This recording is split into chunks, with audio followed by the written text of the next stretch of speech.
Ukraina tungib sügavale ja lööb kõvasti. Lõplik karm sõnum on Putini kätte toimetatud ja see on täpselt see, mida Venemaa president ei taha kuulda.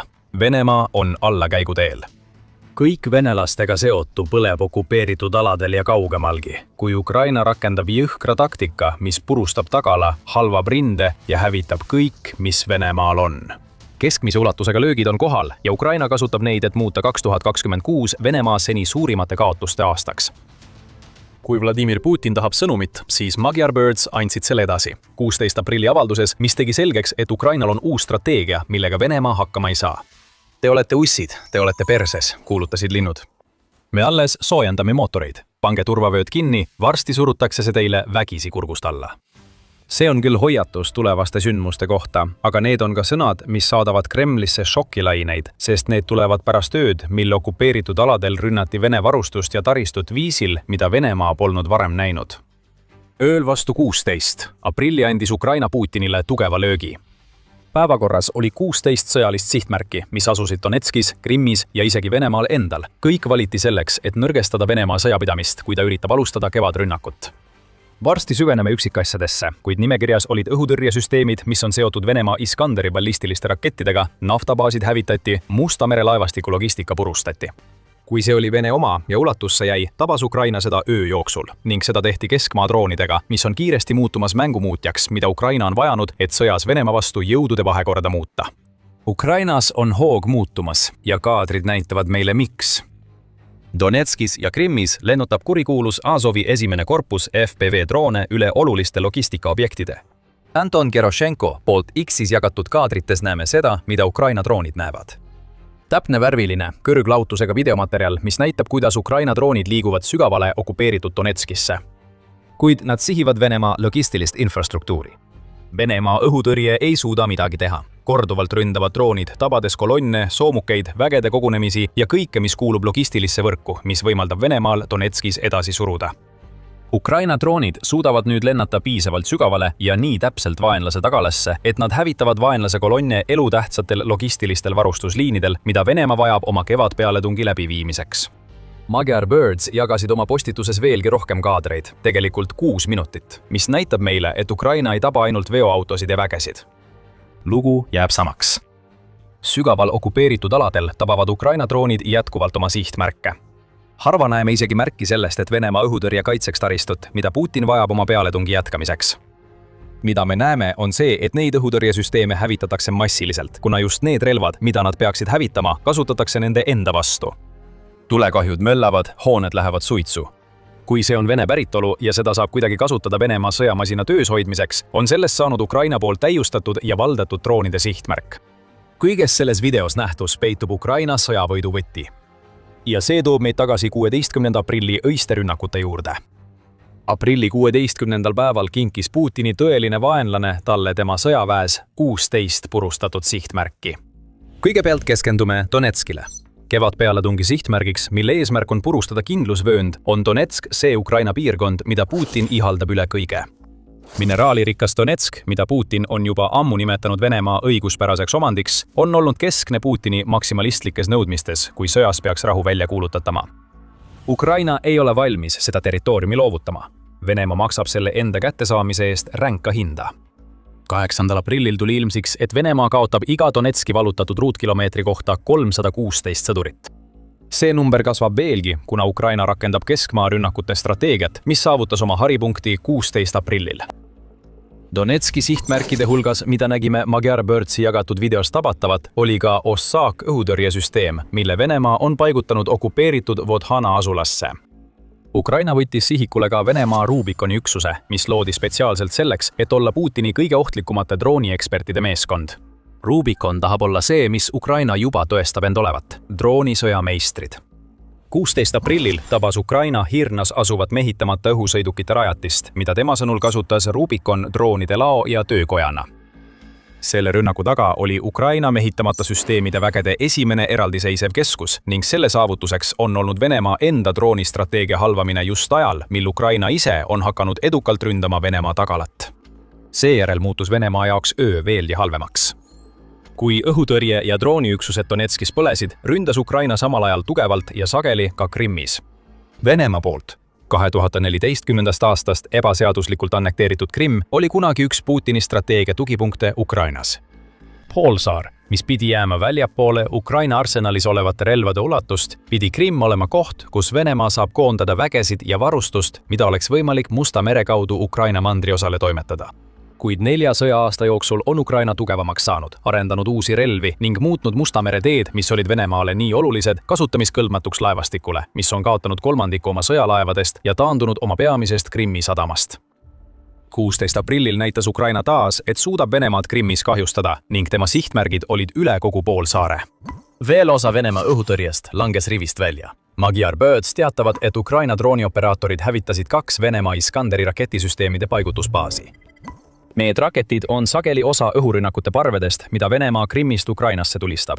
Ukraina saab Iskanderite allatulistamisega enne kahju tekitamist üha paremini hakkama. 15. aprilli rünnakus vaatas Venemaa pealt, kuidas Ukraina neutraliseeris vähem kui tunniga 3 Iskanderi raketti, mis näitab õhutõrjeoskust, mida Putin ei arvanud, et Ukraina võiks saavutada. Siiski teab Ukraina, et Iskanderite tabamine nende lähtekohas on parem, kui kulutada kalleid õhutõrjerakette nende õhus allatulistamiseks. Just seda me nägimegi Krimmis. Kättemaksulöök nende baasitüüpide vastu, mida Venemaa kasutab oma ballistiliste rakettide Ukrainasse saatmiseks. Kui need baasid hävitatakse, on Venemaal vähem võimalusi Iskanderi rakettide väljatulistamiseks ning vähem võimalusi tähendab õhurünnakuid, millega Ukrainal on lihtsam toime tulla. Massimõrval on oma loogika. Ukraina löögid on alati strateegilised. Rääkides strateegiast, sellised rünnakud on võimalikud, sest Ukraina on pikka aega hävitanud Venemaa õhutõrjevõrku Krimmis.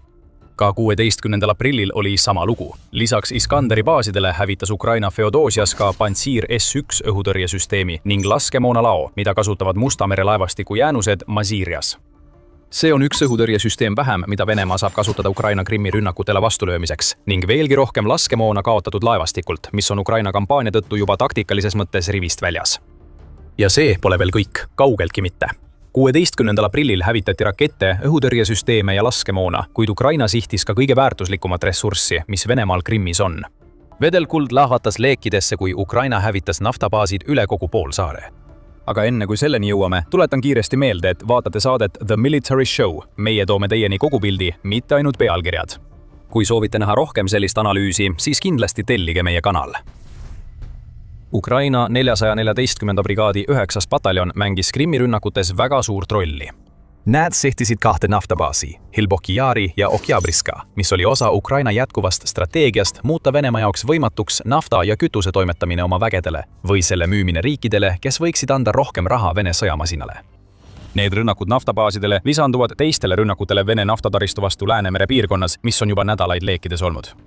Muide, Ukraina pole lõpetanud Venemaa Läänemere taristu ründamist. 2 päeva pärast seda, kui Krimmi naftabaasid süüdati, tuli uudis, et Ukraina oli rünnanud Vysotski sadamat Leningradi oblastis. Praegu tundub, et Venemaal pole kuhugi pöörduda, kui ta tahab oma nafta sinna toimetada, kuhu vaja. Järelrünnakutest rääkides, Ukraina ei olnud pärast 16. aprilli Venemaa naftabaasidega veel ühel pool. 18. aprillil teatas Kiev Independent, et plahvatuste seeria raputas sadamalinna Sevastopolit, kus Musta mere laevastik oli baseerunud enne, kui see Ukraina pidevate rünnakute eest saba jalge vahele tõmbas ja põgenes. Nüüd on linna naftabaasid Ukraina sihikule võetud ja üks neist baasidest süttis põlema, kuna Ukraina droonid tabasid seda otse. See on klassikaline Ukraina topeltrünnak. See lööb tugevalt ja järgneb kohe teise rünnakuga sama sihtmärgi pihta, et saata Putinile sõnum. See, mida Venemaa teeb oma kõige väärtuslikumate varade kaitsmiseks, ei toimi. Ukraina droonid suudavad kaitseliinidest läbi murda ja kui see juhtub, on tagajärjed alati laastavad.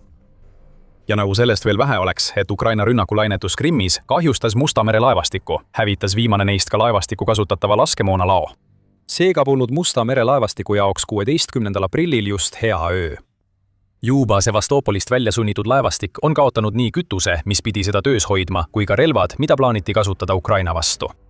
Kellele on vaja mereväge, kui Ukrainal on droonid, mis võivad rikkuda selle, mis pidi olema Venemaa mereväe eelis. Venemaa sõjaline juhtkond okupeeritud aladel oleks selleks hetkeks olnud kurnatud. Korduvalt leidsid Ukraina droonid oma sihtmärgid, kuid kui Venemaa arvas, et pärast oma sõjaliste varade hävitamist Krimmis saabub lõpuks kergendus, siis eksis ta rängalt. Ukraina polnud veel lõpetanud. Zaporižas, mis on veel üks piirkond, mida Putin võiab kevadrünnakus sihikule võtta, hävitati okupeeritud Bahativka asulas asunud Buk M1 õhutõrjesüsteem. Me teame nüüdseks Ukraina käitumismustrit. Kui õhutõrjeüksus on hävitatud, tähendab see tavaliselt, et see kaitses sihtmärki, mida Ukraina soovib tabada. Zaporižjas tuleb veel üks rünnak. Nüüd, kui Bukem 1 on mängust välja võetud, on Ukrainal olemas turvaline õhukoridor, mida on vaja rünnaku läbiviimiseks. Lõpuks oli see läbi, vähemalt Ukraina okupeeritud piirkondades. 16. aprillil oli Ukrainal nimekirjas veel üks sihtmärk, kuid see ei asunud Donetskis ega Krimmis. Ukraina sihtis sõjalist objekti Venemaa Krasnodari krais kusagil Tuapsa asula lähedal.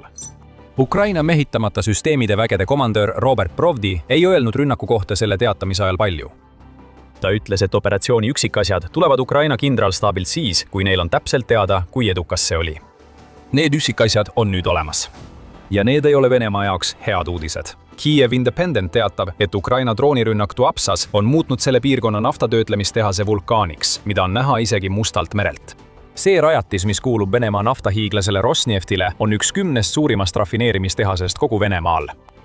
Ukraina tabas rafineerimistehase kütusemahuteid ja Krasnodari krai kuberner Vanjumin Kondratjev tuli välja klassikalise väitega, et kogu kahju põhjustas droonide rusud. Muidugi olid need rusud, Vanjumin. Need olid lihtsalt metallitükid, mis põhjustasid tohutud tulekahjud, mis levisid üle kogu rafineerimistehase, mis toodab 12 miljonit tonni naftatooteid ja vastutab kuni 10% Venemaa aastasest naftaekspordist. Kui sa Venemaad usud, siis maailma täpsemad droonirusud on jälle tabanud. Iroonial kõrvale jättes, see oli selgelt järjekordne täistabamus Ukrainale ja see lõpetas Venemaa jaoks 24-tunnise põrgu. Ussid, te olete tõesti perses. Ukraina saatis sõnumi ja see tõi kaasa tohutu hävingu. Nüüd saab Venemaa ainult pealt vaadata, sest Ukraina sõnul on veelgi rohkem tulemas. Siin näeme, et Ukraina on uue kampaaniaga arendanud edasi süvalöögistrateegiat, mis juba tekitas Venemaale suuri probleeme. Okupeeritud piirkonnad ei ole enam turvalised. Sihtmärke, mida Venemaa arvas, et Ukraina ei ründa, tabatakse nüüd. Ja see kõik on tingitud sellest, et Ukraina on oma süvalöögikampaanias välja töötanud uue strateegia. Keskmise ulatusega löökide ajastu on käes ja Venemaa kannatab selle tõttu. Veel üks huvitav infokild, mille avaldas Provdi, on see, et kõik need löögid said võimalikuks tänu sellele, et Ukraina on loonud midagi uut. Ukraina mehitamata süsteemide vägedes on just loodud süvalöökide keskus. See on loodud selleks, et integreerida kaugmaa võimalusi kõrge väärtusega sihtmärkide vastu, väidab Urumaidani pressiandmetel Provdi. Ja me võime eeldada, et just see keskus on põhjus, miks mitmed üksused suutsid 16. aprilli 16 rünnakut nii tõhusalt koordineerida. Me ei tea selle keskuse kohta palju rohkemat. Provdi ei kavatse avaldada ühtegi saladust, mis võiks aidata Venemaal valmistuda järgmiseks Ukraina rünnakute seeriaks. Aga mida me teame, on see, et see, mida me nägime 16. aprillil, on otsene tulemus sellest, et Ukraina on arendanud välja keskmaa ründevõimekuse, mida tal suurem osa sõjast Venemaaga pole olnud. Ukraina on olnud droonide arendamise esirinnas alates sellest, kui Putin alustas oma sissetungi. Ukraina poolt välja töötatud lühimaa droonidest on nüüd saanud rindel põhivarustus ning need on igaveseks muutnud meie arusaama maismaa sõjast. Ukraina jätkas seda revolutsiooni sügavlöögidroonide loomisega, mis võimaldavad tal nüüd rünnata Venemaad sadade miilide kaugusel selle territooriumil. Kuid Ukrainal puudusid pikka aega droonid, mis suudaksid tabada keskmaal asuvaid sihtmärke. Lühimaa droonid ei suutnud piisavalt kaugele lennata ja kaugmaa droonid olid liiga väärtuslikud, et neid kasutada sihtmärkide vastu okupeeritud Ukrainas. Ukraina droonistrateegias oli pikka aega lünk. Nüüd on see lünk täidetud. Atlantic Council teatab, et Ukraina alustas 2025 aasta alguses sihipärast pingutust selle lünga täitmiseks, kui hakati välja töötama keskmaa kampaaniat, mis tabaks sihtmärke 20–300 kilomeetri raadiuses. Selle uue kampaania sihtmärkideks oleksid juhtimispunktid, laod, õhutõrjesüsteemid, raketikompleksid ja palju muud. Ja vaata aga seda! See, mida me nägime 16. aprillil, langes juhuslikult kokku selle sihtmärkide nimekirjaga. Ukraina on olnud hõivatud keskmaa droonide ehitamisega, mis on odavamad kui nende kaugmaa variandid ja suudavad Venemaa lähitagalasse toimetada sobiva hävitusjõu. Viimased umbes aasta on olnud pöördepunkt. Ajavahemikus 2025 aasta märtsist kuni 26 märtsini sooritas Ukraina 365 keskmaa rünnakut, mis teeb täpselt ühe rünnaku päevas. Atlantic Councili andmetel keskendus pooled neist rünnakutest Venemaa õhutõrjele okupeeritud aladel. Nüüd oleme 2026 aasta aprillis. Ja see, mida me just nägime, on umbes aasta tagasi alanud keskmaa strateegia eskaleerumine. On põhjus, miks pooled Ukraina seni tehtud rünnakutest, samuti mitu viimase rünnaku käigus, on sihitud Venemaa õhutõrjele. See on järjepidev ja pidev kampaania, mida Ukraina viib läbi, et nõrgestada kaitset, mille Venemaa on okupeeritud aladel oma varade kaitseks rajanud. Iga õhutõrjesüsteemi hävitamine avab tee veelgi väärtuslikumate sihtmärkideni. Naftabaas, droonide keskus, laskemoonaladu. Kõiki neid sihtmärke rünnatakse, sest Ukraina on oma keskmaa strateegias võtnud kaalutletud lähenemise. See tehnoloogia on aastaid arenduses olnud ja nüüd hakkab see end tõestama. Venemaa jaoks on see väga halb uudis. See tähendab, et tapatsoonid, mis on juba Venemaa vägesid massiliselt hävitanud, on nüüd laiendatud. 2025 aasta alguses oli Venemaa vägedel endiselt palju, mille pärast muretseda. Ukraina droonidest kubisevad tapatsoonid ulatusid kuni 50 kilomeetrit rindejoonest kaugemale, mis tähendas, et iga jalaväelane pidi läbima tõelise põrgu, mis oli täis nende enda sõdurite moonutatud laipu, et üldse Ukraina kaitseliinidele piisavalt lähedale jõuda ja rünnakut alustada. Kuid nüüd, kui Ukrainal on kasutusel keskmise tegevusraadiusega droonid, on tapatsoonide ulatus kolmekordistunud. Tagaalas asuvad väed on nüüd samuti sihtmärgid. Neid elimineeritakse juba enne, kui nad jõuavad algsetesse tapatsoonidesse, sest Ukraina on välja arendanud mitmekihilise droonikaitsestrateegia, millele Venemaal pole vastust. See on kampaania, millel pole lõppu näha ja see hakkab Putinile probleeme tekitama. Sõjauurimise instituudi ehk ISW 17. aprilli lahinguraporti kohaselt kasvab Venemaal ühiskondlik rahulolematus seoses ohverduste ulatusega, mida riigi inimesed peavad Putini sõja nimel tooma. ISW annab ülevaate Venemaa riikliku küsitlusagentuuri ülevenemaalise avaliku arvamuse uuringute keskuse küsitluse tulemustest. See küsitlus on registreerinud 6 järjestikust nädalat Putini toetusreitingu langust. Toetusreitingud on langenud 72,9%-lt 66,7%-le ajavahemikus 2. märtsist kuni 6. aprillini. Pärast seda, mida Ukraina 16. aprillil korda saatis, võib arvata, et need toetusreitingud langevad veelgi, eriti Tuapses, kus rafineerimistehas põleb. Ja see ongi Ukraina eesmärk. Ukraina keskmaa droonikampaania ongi suunatud Venemaa nõrgestamisele. Sõjaliste objektide hävitamine sügaval rindejoone taga tähendab, et Venemaa rünnakud rindel on nõrgemad ning nõrgemad tulemused toovad paratamatult kaasa rohkem kaotusi, mis sunnib Kremlit saatma veelgi rohkem venelasi lihaveskisse. Pärast 4 aastat sõdimist hakkavad Venemaa inimesed sellest tüdima. See ongi Ukraina strateegia geniaalsus. Kui Putin on oma ambitsioonist Ukraina vallutada nii pimestatud, et keeldub lõpetamast sõda, mis on tema riigile juba nii palju maksma läinud, võivad lõpuks olla just Vene inimesed need, kes sunnivad selle kõige lõpetamist. Vene riigile kuuluvad küsitlusfirmad näitavad, et Vene inimesed muutuvad vihaseks. Ja pidage meeles, et need on küsitlused, mida on kohendatud nii, et need näitaksid Kremlile võimalikult soodsat pilti. Kui Ukraina hävitab järjest rohkem Venemaa sõjaväge, kasvab rahulolematus ning Putin võib seista silmitsi uue võitlusega, seekord Venemaa sees. See võib olla võitlus, mida Putin ei suuda võita. Mis puutub rindele, siis näeme praegu võitlust, mida Putinil ei õnnestu võita. Tänu oma keskmaa kampaaniale ja teistele strateegilistele algatustele vabastas Ukraina suure hulga territooriumi, sundides Venemaa kevadrünnaku ummikusse. Putini suured plaanid aastaks 2026 lagunevad tema ümber koost ja saate teada, miks see juhtub, kui vaatate meie videot. Kui teile see video meeldis, siis kindlasti tellige The Military Show kanal, et ei jääks ilma meie analüüsidest Ukraina viimaste droonirünnakute kohta Venemaa vastu. Ja nagu alati, aitäh vaatamast!